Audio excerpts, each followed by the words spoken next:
Alors, est-ce que tu as besoin absolument de manger des fruits et légumes pour survivre, être en bonne santé, être performant? C'est une bonne question, non?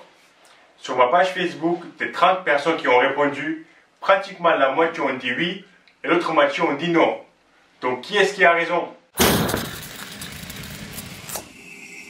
Bon, c'est très facile de répondre à cette question. Il faut tout simplement savoir qu'est-ce que les fruits et légumes nous apportent et de ce qu'ils nous apportent, qu'est-ce qui est essentiel à la survie.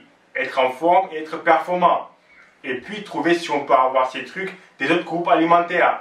Si on peut, alors dans ce cas, les fruits et légumes ne sont pas indispensables. Par contre, si ces trucs sont disponibles que dans les fruits et légumes et sont vitaux pour la santé, alors les fruits et légumes sont indispensables. Donc, qu'est-ce que les fruits et légumes nous apportent? Du sucre, des fibres, certaines vitamines, certains minéraux et des antioxydants. Donc, il faut tout simplement voir si on peut avoir tout ça avec les autres aliments. Ce qui ne devrait pas être très compliqué à faire. Pour le sucre, pas besoin de dire quelque chose en particulier, mais voilà, pas besoin de manger des fruits pour avoir du sucre. Pour les fibres, les top 10 aliments les plus riches en fibres sont les pois, les haricots, les figues, le son du blé, fruits rouges, légumes verts, le riz rouge, pâtes et pain complet, olives noires, certains céréales et le son d'avoine. Donc comme tu l'as remarqué sur la liste, il n'y a pas que les fruits et légumes. Mais sans fruits et légumes, il faut faire un peu d'effort de manger des aliments spécifiques. Mais c'est largement faisable. Maintenant, la partie un peu plus importante qui peut faire une différence. Les vitamines et minéraux. Le potassium, calcium, le folate, magnésium, vitamine A, C sont essentiellement les vitamines et minéraux qui apportent les fruits et légumes. Donc on va voir ensemble si sans fruits et légumes, c'est facile d'avoir ces vitamines et minéraux. À chaque fois, je cherche top 10 aliments et je vous montre les résultats. Pour le potassium, avocat, courge, épinards, patates douces, saumon, abricots secs, grenade, noix de coco, haricots blancs et la banane. Donc c'est possible, mais pas évident. Il faut faire un peu d'effort pour ne pas être en carence en potassium.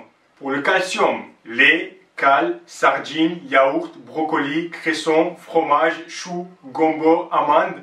Là encore une fois, possible sauf si tu es intolérant au lactose. Dans ce cas, il faut bien manger des amandes. Sinon, pas besoin de fruits et légumes pour avoir assez de calcium dans son alimentation. Pour le fer, fruits de mer, épinards, certaines viandes, légumineuses, graines de citrouille, quinoa, dinde, brocoli, chocolat noir. Là, pas de problème pour avoir assez de fer dans son alimentation sans fruits et légumes. Pour la vitamine A, foie de bœuf, carottes, patates douces, choux frisés, épinards, abricots, brocolis, beurre, des œufs, courges d'hiver. Ici aussi, si tu manges de la viande, des œufs et patates, ça ne devrait pas te poser de problème.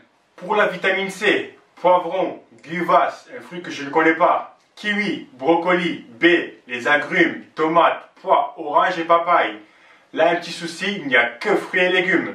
Pour un adulte homme, il faut 90 mg et 75 mg pour une femme. À part les fruits et légumes, c'est très compliqué d'avoir autant de vitamine C dans la journée. Dans 100 g de pommes de terre, tu as 20 mg de vitamine C. Dans 100 g de saumon, tu as 3,7. Donc honnêtement, à part manger 300-400 g de pommes de terre avec la peau tous les jours, c'est pratiquement impossible d'avoir la bonne quantité de vitamine C sans fruits et légumes. Mais il y a une solution, surtout que dans tous les cas, c'est quelque chose que je vous recommande de faire. C'est de prendre de la vitamine C en complément. Il te faut 90 mg par jour de vitamine C. Mais énormément d'études montrent les bienfaits, surtout pour les athlètes, de consommer jusqu'à 2000 mg par jour. Et sans complément, ça ne sera pas évident. Je vous mets la vitamine C que je vous recommande au cas où en bas dans la description. Il nous reste de parler des antioxydants. Je ferai une vidéo sur les antioxydants s'il y a de la demande. Mais en résumé, les antioxydants protègent votre corps des dommages causés par les molécules qu'on appelle les radicaux libres. Les meilleures sources d'antioxydants sont certaines herbes. Ça, que je ne sais pas ce que c'est, la cannelle, l'origan, le curcuma, cocoa, persil, basilic. Puis il y a aussi les baies de goji, les bleuettes sauvages, chocolat noir, noix de pécan. Comme vous voyez, ici, pas vraiment besoin de fruits et légumes. Donc encore une fois, pas de problème pour avoir des antioxydants dans son alimentation sans fruits et légumes. Le dernier point qu'il faut aussi ne pas oublier, c'est le fait que les légumes et la plupart des fruits sont pauvres en calories. Ce sont donc des aliments très intéressants à ajouter dans son alimentation pour une personne qui essaie de limiter les calories et donc a besoin de manger des aliments peu caloriques mais remplis de micronutriments.